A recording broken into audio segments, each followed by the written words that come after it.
سلامونه ستړي مشئ.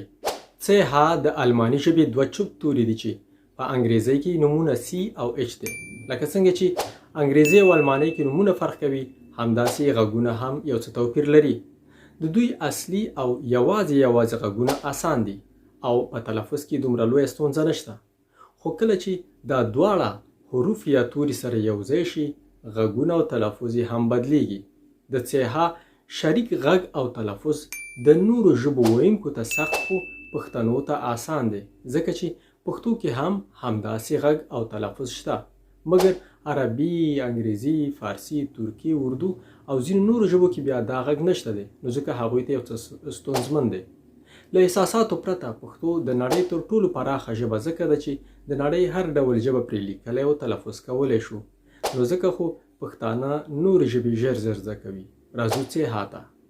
هر کله چې دا دواړه توري یوځای شي، په دوو حالتونو کې بیل غږونه باسي چې یو یې آسان او بل یې لږ څه سخت دی. راځو شروع به له همدې سخت تلفظ یا له سخت غږ څخه وکړو.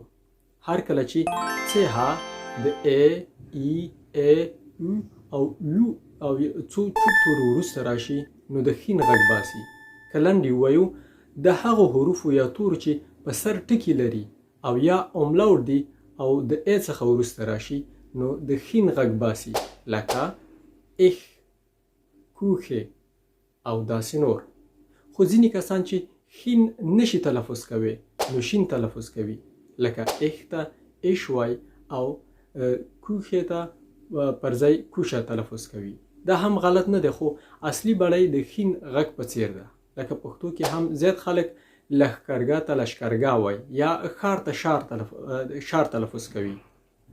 مونږ پښتنو ته دا تلفظ آسان دی.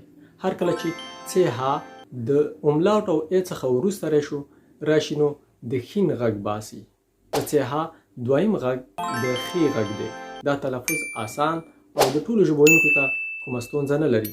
هر کله چې څ ها د ا او وروسته راشي، د خی غږ لري، لکه بوخ، مخن او داسې نور. څ ها د نورو حروفو سره د یوځای کېدو په صورت کې نور غږونه هم لري. که په اړه معلومات غواړئ، دلته له موږ سره شریک کړئ، کومنټ وکړئ. انشاءالله بله ویډیو کې زه له تاسو سره شریکوم. تر بیا ښې چارې. خدای په امان. له هپي لایف سره له ژونده خوند واخلئ.